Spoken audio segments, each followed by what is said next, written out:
You have thought about writing a book before, at least if you've lived long enough or enough years, you've thought, well, I've thought about this and thought about this and thought about this. Maybe I just write a book about it. And so, or you've thought, I've had these kinds of experiences. They seem kind of unique. Seem like people are going, wow, you got to write that down, or you got to tell that story. And here's the truth. The truth is, you are writing a book. It's called your life. Every day, new page or new pages are being written. And the story of your life is being written. There's a question that we have to ask is, what's that story going to be about? What is it going to be like? What, at the end of the day, is it going to emphasize or point out? And most of us have some themes. We may not, our lives are complex enough, it's generally not a single theme, but most of us have some themes that run through our life, our story, that make it of interest. The interesting thing about a story is, it never is just about an individual, but it's also about the other people who participate in the story. In other words, any given day, as your story is being written, there are other characters who enter into that storyline with you. There are those who come into the story and maybe are a part of the story for a season. Of course, our family members are a part of the story for our life.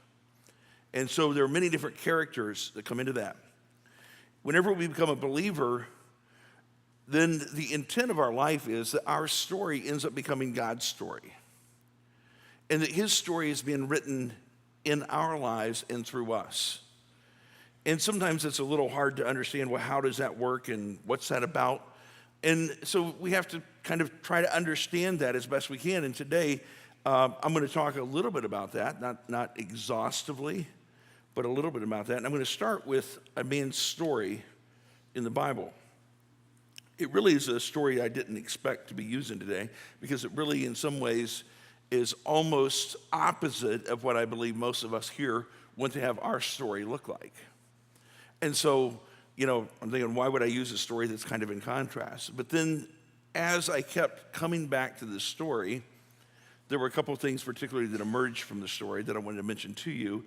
And then I'm going to talk about my story, your story, our church's story, God's story, as we go today. This story that I want to share with you is found in Matthew chapter 19, verses 16 to 22. You have no notes in front of you. I'm going to hand out something later in the service. So if you want to jot anything down, you just have to take one of the flyers from the bulletin and write on the back of it, okay? But I'm going to tell you this. I'm going to talk to you about the story of the rich young ruler. Now, there's several things that are implied just even by that heading or by that title for him. He's rich, he's young, and he has power. He's a rich young ruler. Those are three significant components of his life. And so he kind of obviously got started off right in regard to some success. Maybe some things were handed to him, but bottom line, he was doing well with what he had. He was still young, he was wealthy, and he had leadership. And so these are some factors about him. And he came up to Jesus and he said, "Teacher, what good things should I do that I may obtain eternal life?" In other words, he sort of comes up to Jesus almost like in a business transaction. This is a guy who's done well in business, it seems. And so he comes up to Jesus. Here's another proposition. I like what I'm hearing this guy say. I like some of the things he's talking about. And so maybe I would like to sign him on and make a contract with him. So what is it, Jesus? What is it that I shall do that I may attain eternal life? What is it that I might need to do? Now, the story goes on, and he said to him, Jesus did, "Why are you asking me about what is good? There is only one who is good, but if you wish to enter into life, keep the commandments."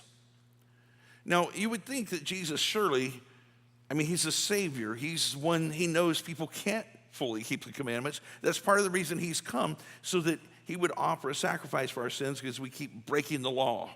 We keep sinning. We keep messing up. We live in a fallen world where things have fallen apart. And Jesus says to him, gives him an answer that kind of strikes me a little bit odd. He says, if you wish to enter life, keep the commandments. So, being a very bright young man, he says, which commandments? Because he knew there were an awful lot of commandments. So, are there any like primary commandments here I need to be paying attention to? And it's interesting, I never noticed this aspect of Jesus' answer until this week. Let's just look at this passage. Jesus said, you don't commit murder, don't commit adultery, don't steal, don't bear false witness. And here's where it takes a turn. We might think, well, that's a really good boy list. Don't kill somebody, don't steal, don't go commit adultery. I mean, this is a really good guy. That's a nice list. Sounds like he might be a Sunday school teacher. Sounds like he might go to church someplace. I mean, that's a good boy list. That's awesome. And so it just seemed like Jesus is going like, earn your way into heaven by doing really good things here. It's almost coming off like this. But here Jesus turns a corner, and it's intriguing to me, and I never really noticed it until this week, that he didn't say all the commandments. But he was mentioning a few, and then he throws in these two. He says, honor your father and mother, and you shall love your neighbor as yourself. Isn't it weird how Jesus just likes to meddle? He likes to mess with you. And when I say that lightheartedly. I think what Jesus does, he knows where we are. He knows what we hold on to. He knows where our strengths are, of course. He knows where our weaknesses are. And he said, why don't you just go ahead and love your neighbor as yourself? Now, the young man who had a fairly strong self-confidence and a high opinion of himself, he said this, all these things I have kept. What am I still lacking? Now, that also intrigued me in a new way this week. It's funny how you read the Bible over and over, and all of a sudden you're going over it. I just kept being drawn to this passage. I'm going, these people aren't the rich young rulers. So why would I talk to them about this? Why am I having this argument with God? Why this passage? Why this? And then I kept seeing stuff that I had never seen before, and all of a sudden I'm going, okay, God, I surrender. Let's do it. Let's go this way. And so here he says, I've done all these things. Is there something I still lack? Now, if he had the question, is there something I still lack? It just struck me, he must have truly thought he did still lack something. In other words, hey, it's all good. I'm doing pretty good. Did I miss something, Jesus?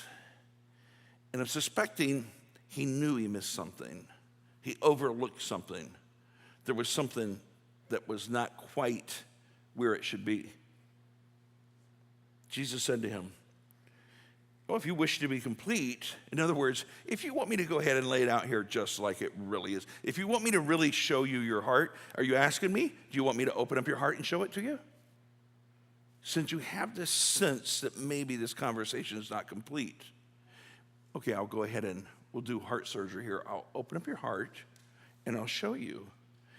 He says, if you wish to be complete, go and sell your possessions and give to the poor, and you have treasure in heaven. And come follow me. But when the young man heard the statement, he went away grieving, for he was one who owned much. Now, see, Jesus, this is not one of the situations where Jesus says, every person who wants to follow me has to give away everything they own. That's not the story. The essence of this story is this. Will this man, will I, will you, will everybody willing to put God first? That's really, is there something that is first in our lives besides God? If there's something that's first in our lives besides God, that has to change for us to adequately follow Jesus. Because Jesus did say, Tom said earlier, be careful. Be really careful when you ask God for stuff. This guy came asking Jesus questions, and he got the answer, but it wasn't really what he was wanting to hear, even though it was the truth. So the question is this. The question is, what is there between me and God that is keeping me from putting God first? And I can start listing things, I can start naming things. That doesn't serve great value because I would leave off the one that you know God's speaking to you about. And in the doing of that, then you would feel like, oh, well, he didn't mention mine. And I might mention one that isn't yours. So just let God's Spirit work here this morning. What keeps you from putting God first? There are two observations I want to make from the story I just read, further observations. And then I'm going to talk a bit about my story, our story as a church. Then I want to talk about your story. Two things from the story that's kind of leaped out to me as questions. In this case in particular, since we are talking in the last 2 weeks, we've been talking, money's kind of been the overall theme, but really we're talking a whole lot more than money. It has to do with putting God first. Money is just one of those very visual ways that we kind of have a perspective of whether we are putting him first or not. If you can look at your calendar and look at your checkbook and it's not reflective of God being first, it's not an absolute guarantee he's not first, but it's certainly a good place to start looking and saying, well, I wonder why he's not there in the way that he's asked to be there. So the question is, do things own you or do you own things? Anybody here have a dog? Is it okay to say that you own your dog? Is that okay? Oh, some people, oh, don't say that about my dog. It's part of the family. I don't own it. No, you own your dog. Because you can sell it today, you can get rid of it, you can give it away, you can take it to the pound. You own your dog. But you know what I think happens sometimes in many places? Dogs own you. That is their goal. Their goal is to own you. So that's just a symptom of anything in our lives. Anything, any object, any material thing. It wants to own you. Either it owns you or you own it. I remind my dog on a regular basis, you are a dog and I'm not. I just have to tell her that sometimes. Like, you're the dog. Yes, that's why you live out here. That's why you do this. That's why you eat dog food. You're the dog. I'm not the dog. We have that conversation once in a while. We have to have that conversation at times with stuff and things in our life too. What owns us? What owns us? Now we know ultimately God owns everything. But I'm talking about that day-to-day run. Do things own you or do you own things? The second question is this. Is your faith in your plan or God's purposes? Is your faith in the agenda, the plan you have, or is it in God's purposes? And I don't ask either of those questions lightheartedly. That's the question this rich young ruler was really addressing, dealing with these two questions. And so I'm going to tell you, and if you want to write these 4 things down, I'm going to give you 4 things that are from my story in the process, the journey of me endeavoring to put God first in my life. These are 4 components to that story. And they're ongoing and they're active today. And so here are the 4 things. 1's gratitude. Number 2 is flexibility. Number 3 is contentment. And number 4 is disturbance. And that word ought to disturb you too. Disturbance. Gratitude, flexibility, contentment, disturbance. Now, let me just speak for a moment from my own journey about these. There's something within all of us that if we're not careful, we will want things we don't have. And we'll be unhappy with what we do have because we don't have the things that we want to have. And so what I would ask of you this morning is to kind of track, don't try to live my story, but let God speak to you from the lessons from the story. I can't go into all the areas, so I'm going to try to keep it in the areas that cross over with, my life crosses over with your life. My life and your life intersects. Some of you can remember whenever we had our first service as Westtown. It was in a lavish, abundantly furnished cathedral located real close to a railroad track and just off of the front of the road with a ceiling that looked like a potbelly that might explode at any time as you walked under it in the lobby or a little hallway as you walked in. Within what were old Army barracks, and for the first 2 weeks, Greg and I dragged over beat up, overused chairs from the armory for the plush seating. And so God did something in me that day because I had pastored where I was a pastor where there were very nice facilities. Every church I had been to prior to Westtown's beginning actually had very nice facilities. The kind of facilities that you were proud of, that you would say to people, well, this is where we meet for worship. Isn't this nice? And yeah, this is nice. This is the office complex. This is the whatever, all that stuff. And I had driven by this building sometime before, and there was a church that was meeting in there, and I remember thinking, I'd hate to be the pastor who pastored that church. I thought that. I thought that. And I remember actually standing in that building the day that Greg and I signed the contract for that facility and feeling grateful. Contrary to everything around. So contrary to so many things. But I remember feeling grateful. We had a place to call home. Then I remember being more grateful when some of you guys showed up and then others followed you and still showed up, enough to the point that we can be here today. But I remember in that moment, that was a very critical point for me, because if I wasn't able to be grateful for what God provided, even though the provisions were what we would call very bare bones and somewhat inadequate, but doable, if we had not had those, we would not be here today. We would not exist today. We would not have enjoyed the worship we experienced this morning. It wouldn't be. And I can remember truly, I can honestly say, truly being grateful. Now, I will tell you this.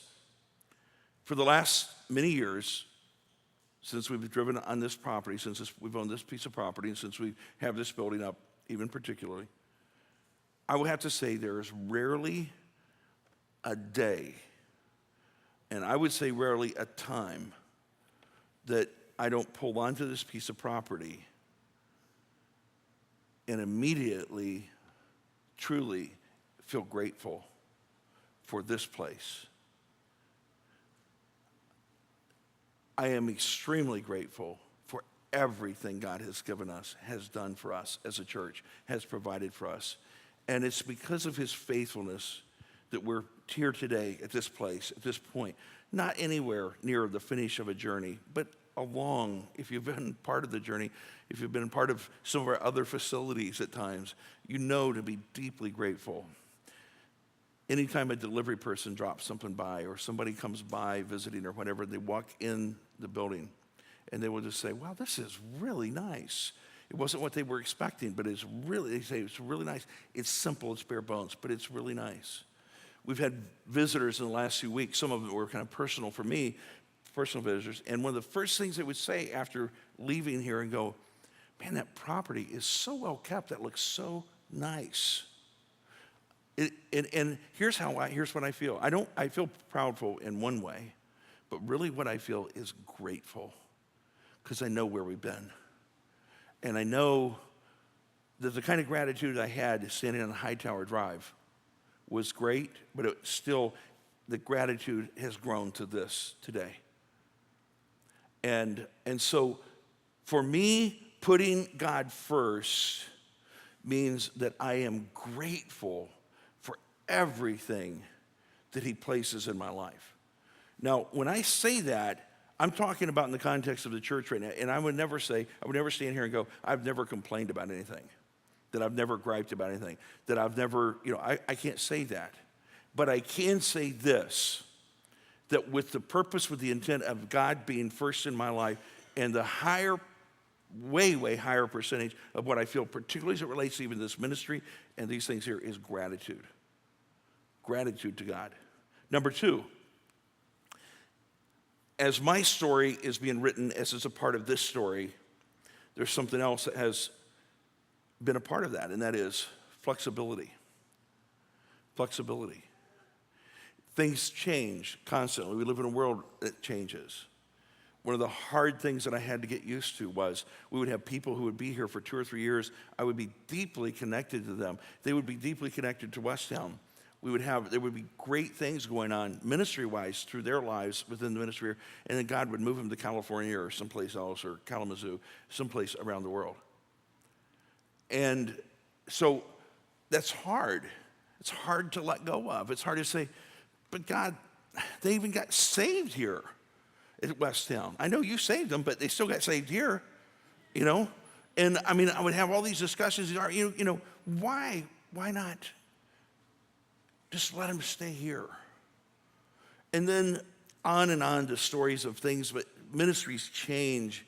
This person's not doing this anymore. This person's doing this. Flexibility. There has to be flexibility.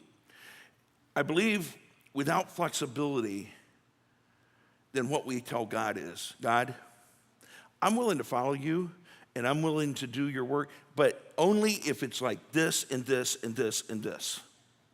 Now, if it goes out of those, if it crosses over a line from that, then I'm not doing it. What I have found is God is constantly reshaping, not our vision and not our mission, but who and what and how and all of the elements of it. And if there isn't some level of flexibility within that, it won't work because God requires it. So for me to put God first means I have to be flexible to be on his terms, not my terms. I don't get to set the parameter of who's here and who's not here, who moves to Augusta, who moves away from Augusta, who gets saved here and has a great testimony, and God decides to plant them in some big church up in D.C. area or something like that, where it seems like they're not needed like they would be needed here. On and on. Hundreds of stories like this. God has continually reminded me, whose story is it? Oh, it is my story. But it's my story in God's story. And the minute it becomes God's story and my story, we lose something great. So, flexibility. Number 3 is contentment. When I was growing up, I don't even know if I knew Augusta, Georgia existed. When I was actually even an adult. I traveled north and south through Georgia all the time. I would go up 95, and I would think, Georgia's the stinkiest place in the entire world. If you've ever gone up along Interstate 95, they have some paper mills along there that will you can have the air conditioning on, and they'll just kill you, man. You feel like you're dying, you want to wear a clothespin on your nose or something. It's bad. So I always thought, Georgia's an armpit. You just drive through it. I love Georgia. I love Augusta, Georgia. Unless God chooses differently, and he'll have to definitely let me know, there's a good chance I'm going to die here. You can go put flowers at my grave over here someday. A high probability. God's given me a contentment to be in a place I never even hardly knew existed. To be with people I didn't even know existed. You know, if it wasn't for Jesus, if it wasn't for the church, I wouldn't know you guys. You wouldn't know me. I'd be living my little happy life someplace. You'd be living your little happy life. And some of you are going, oh, why didn't it go that way? You know, oh, why did this have to happen to me? Well, I'm grateful that it happened, and I love you, and I'm glad that we're on this journey together. And there's been a sense of contentment God has given me with this family of faith, this location, this geographic location, this place in God's big world to say, this is a place I planted you. There's come a contentment to that. And I'm not looking through the classified ads for pastors every week going, you know, I'm not saying there had been some weeks I've thought about it, but, you know, I wonder who's hiring out there. Someplace I know has got to be a church that would take me someplace. But I'm not doing that. And the reason I'm not doing that is because there's a sense of contentment because I believe I'm where God wants me to be, doing what God wants me to be doing with the people he wants me to be doing it with. And so there's a contentment. I haven't always had that in ministry. In my younger years, I didn't always have that. God has given that. That's a part of the story because when I'm putting God first, it's not about me saying, God, this is where I want to be. This is a situation. This is kind of perks. This is the kind of this, the kind of that. It's about saying, you know what?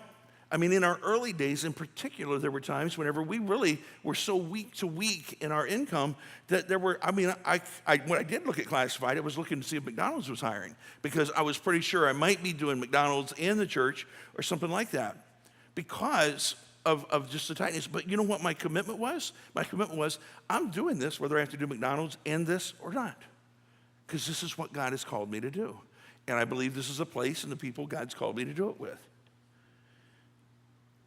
Number 4 is going to seem to be in direct opposition to everything I've just said. Disturbance.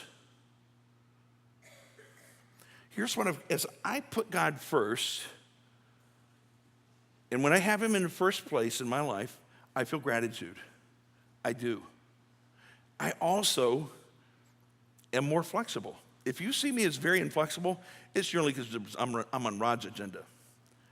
And it doesn't mean, flexibility, understand this, flexibility doesn't mean doing what everybody else thinks you ought to do. Can we be clear about that? So if you come to me and request a project or request we do something, if I say no, that doesn't mean I'm not flexible. You may feel like I'm not in that moment, but that doesn't mean it. What means is inflexibility is not even open to the consideration that God might want to do something different than he's doing right now. I hope I'm always open to the idea that God is going to do something different than I can see and hear right now because he's always surprising me. So flexibility is always a piece of it when I'm putting God first. Contentment is always a piece. Disturbance is not always a piece, but it does happen. I think Bill Hybels even wrote a book about this idea or concept, and he called it holy discontent. I put disturbance here for what I'm trying to convey because whenever I'm feeling grateful, when I feel like there's a flexibility that's going on, there's contentment in the situation, disturbance is negative. But God begins to disturb my spirit. I don't sit there and go, oh boy, this is going to be real fun. This is so exciting. I cannot wait to see what he's disturbing my spirit about. Now, you would think at my age and stage and hopefully some maturity that I would embrace it more. But I still do this. I'm going, disturbance, what does that mean? What are you disturbing my spirit about? What? And so I kind of resisted at first. But there comes a point when I do hear the knocking continue, and you underuse it. I have to convey how God interacts with you somehow. I'm just using imagery. I'm not saying, don't go home and wait for some door to knock or something. I'm using imagery, okay? But I have this deep awareness that God is driving something deeper into my spirit. And I'm going to talk about the disturbance that has brought us to the place we are today. The journey of disturbance for what I want to present to you today and this week and the next couple of weeks is this. In August of this past year, We had some staff changes, very needed to be for people's sakes, those kinds of things. But it put us in a scenario where all of a sudden we need to make some decisions with regard to particularly our youth ministry, children's ministry. And so we put a temporary plan into place. Beginning in December, and I'm the kind of person until I have a green light from God, you can hate me, you can dislike me, you can whatever you want, you can criticize me, whatever you want. But I can promise you this, unless I feel a green light from God, I'm not moving. I won't move unless I see green light from God. You say, what's that look like? It looks like a green light. That's why I put it that way. It's like, it's clear to go. It's clear to go. So I'm sitting on this caution light for months with observation underway. December things begin to happen. January, I actually begin to come to the point where begin to develop a plan for this disturbance, this what do we do next kind of thing. In March, I made a decision as I was looking over the plans. Here's how we can make this easy. Yeah, I feel disturbed in my spirit. Yeah, I know we got to do something. But here's how we can make this disturbance work easily. It'll be easy on everybody. It won't cost them much. It won't change much in their life. It won't press their faith. We can just kind of roll along here. This will be good. Toward the end of end of March, beginning of April, that make it easy began to taste like sour grapes in my mouth. And I felt like, now remember, I'm very careful saying God said, God did all this stuff. So I'm going to use that as imagery. I have to communicate it somehow. So let me just say it this way.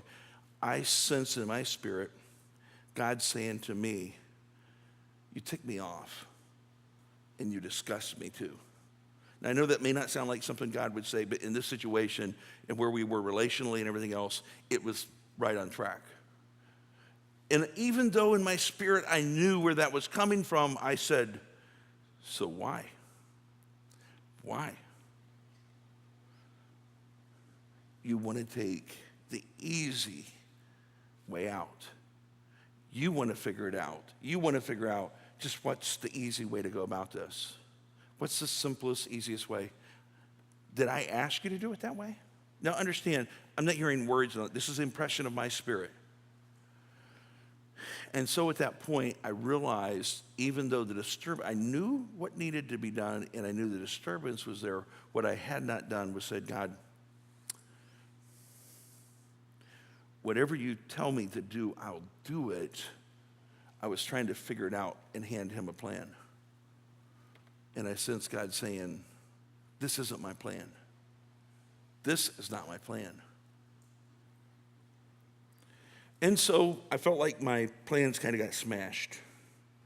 And I was back to the drawing board and had been engaging our leaders of the church in some of this journey through prayer and through exposure that God brought to my heart. There was a conference that I was scheduled for months to go to in May, and I never would really make a commitment to it. I mean, finally, the director of the entire thing called me personally and said, are you coming to this thing or not? I'm like, why do you care? There's hundreds of people coming. Why do you care? I'm not really like on your list, so why are you calling me? So it kind of irritated me, like, if you can't get people to come to your conference, don't call me personally and like say, you need to come just so I have more people there. I mean, it's kind of like, but there was something also in my spirit that said, that was a little out of the ordinary. So why don't you just tell him you'll go? So I heard myself saying, yeah, I'm going to sign up. I'm going to come. I'm definitely going to come. And I hung up the phone. I said, and internally I go, if it works out. I'm coming if it works out, you know. And I was kind of thinking it wouldn't work out. I just remember one day picking up the phone and calling and making the arrangements and signing up and then telling other people who need to know about it later. Went there, and it was as though the pastor who spoke at this conference, it was at his church, and it was from mid-sized churches, and it was someone actually historically I've known whenever I was pastor in Kansas City, He's a person I actually am an acquaintance with. Let's say we're close friends, but we know each other. We've interacted some over the years. And so he's up there teaching, and he's just taking his church through various processes and things. And what I felt like was, I was sitting in the back, but I felt like I was sitting right in the front, and everybody else was gone, and he was going, "Hey, Rod, let's just talk about this for a little while, okay?" And he was up there just talking to me. And so after the first session, I said, "Well, Kevin, I guess I could go home after the first session because that was really for me, but I'm thinking maybe there might be another session or two that is too." So all along the way, God kept just speaking to me to the point where I'm going like, all right, here's what it comes down to. None of us like to take a risk. We like to play it safe. And so for me, the game I was playing with God was this: play it safe or take a risk. In that experience, that one night as I went back to my room, what I felt like God said to me was this: I need to explain something to you, Rod. Understand impressions in my heart. Playing it safe is a greater risk for Westtown than what you think is a risk. And if you do it my way, you'll take a risk. Somewhere before I landed back here to Augusta, I became so convinced that what I'm sharing with you was the right thing to do, that you guys could run me out on a rail right after I present it to you, and I'd need to find a job, but I would still be happier than a whatever, because I know I heard God speak, and I know we're doing what God's asked me to do. I'm doing what God's asked me to do. But God never does that without further confirmation and also without further pricking, it seems like, at least in my life. And so God said, I'm just on the way home from this thing. My mind's going, I'm writing some things down. And I began to feel like God's saying he wanted to talk to me personally. This wasn't about the church so much. This is about Rod. And he said, what if, and you have to understand conversation. Can I quit clarifying? I'm going to have a conversation with God, okay? So however you determine that, however you say it is. So God's saying to me, could I just get real personal with you? I want to know how much you really believe, how much you've shifted over here and said, yeah, I'm willing to take this risk. And I really, in the point, I don't care what happens from it, in the sense of like what people think, don't think. I'm just going to do what you asked me to do. And so I'm going to ask you on a personal level, there's something that you prize, that you love, it's a personal thing to you. It's meaningful to you. It makes a difference in your life. I'm going to ask you, would you give that to me as a first fruit out of obedience, and secondly, to let people know how much your heart is in this? And honestly, I said yes immediately, but after I said yes, I actually continued to have several more conversations with God about it, because I want to be really clear that he was saying what he thought he was saying, and even though I already knew the answer. And so God has asked me, on the commitment that Vanjie and I make to this campaign, that we have a first fruit that goes in first. The dollar amount of that doesn't matter at all. It's not like blow your mind anything dollar-wise. But it symbolizes an awful lot to me personally. And so God's asked me to do that and then finish out all the rest of the commitment, whatever that amount is, before I think about going down that road again, personally. That's just a personal thing. This is Rod's story. As God's writing this story, this is Rod's story. Now, what I do know is this. God has asked me and Vanjie to make some decisions in the past that, from a ledger standpoint, absolutely did not make sense. Vanjie started teaching in the public school later than most people because she had taught in private school. She'd also homeschooled our first set of kids. So whenever Skylar was placed in our home, we both immediately knew that if this was going to be a long-term project, she was coming home from school and going to be there for those preschool days. But I'll have to tell you, it kind of threw our retirement plans into kind of a major reversal. But our decision to do what we did wasn't based on that. Not to say you need to throw away. Be wise. We talk an awful lot. One of the reasons why I asked Tom to come up here and talk about retirement, talk about getting out of debt, all these kind of things on a regular basis is because of this. Because in my early years, I didn't do some things right. And so I've had to play some catch up on some things, do some things. And I don't want anybody to suffer those things.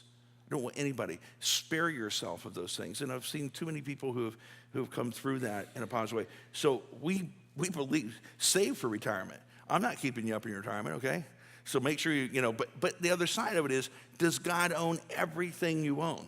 And if he decides to do something different in your life, can you roll with what he does? Or does it have to be your way?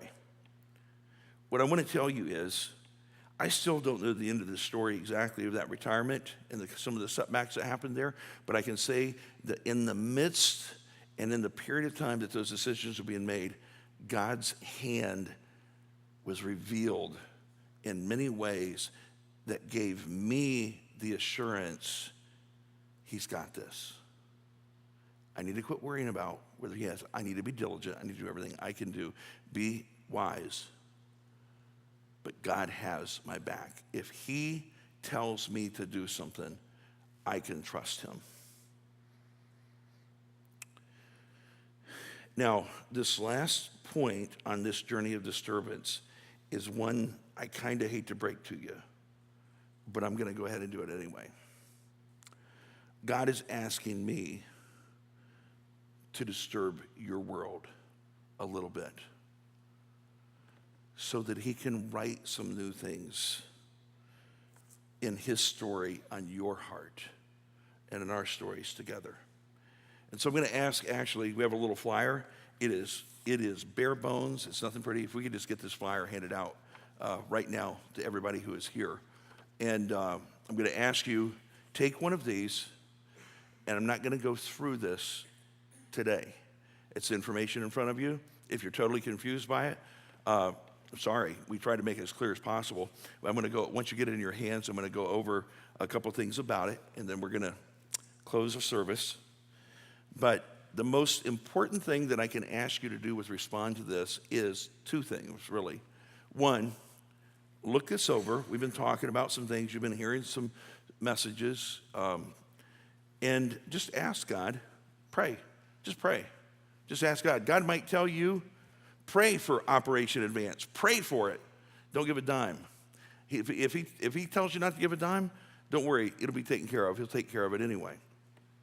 Operation Advance is basically what we're trying to accomplish in the next 18 months. And on the inside flyer of that is a letter from me to you. And it's not some big polished letter. We didn't hire some fundraiser to come in and do it. It's just from my heart to you. On the right-hand side, you'll see some of the projects and things that we believe God's called us to do in the next 18 months, which will obviously require funding. On the last page, the back side of it, there's a little bit of a schedule. And the schedule I want you to particularly notice is this. This Friday, on the 27th, and they have an insert in the bulletin, this Friday, we're having a campaign, and we're doing it at Be My Guest, so that everybody, don't bring food, don't anything else, bring your heart, bring yourself, and just come, and we're gonna walk through this and kind of the process that brought us to this point. And we're gonna take a poll while we're there. This isn't voting. We don't vote on the color of the floor or the color of the walls, and we're not voting, but we are very, very interested in taking a poll, some input that we think will be very, very valuable to us. So we really like for you to be a part of that and to be there for that. We're gonna actually have a fun time. It's gonna be an enjoyable time. It's gonna be a real good time. You don't need to be afraid. Nobody is going to ask you to give anything that night. You have an opportunity to make a commitment on a card if you want to, but there's no pressure because there's going to be other opportunities. And let me just go ahead and say this up front. If you don't make a commitment on this campaign, that's between you and God. There's no ill will here. This is just simply saying, this is a press we feel like God's putting on us. We've tried to prepare our hearts as best as possible through the things we've communicated, and we're going to communicate more, and it's there. Now, you might say, how did you come up with a victory goal of $500,000?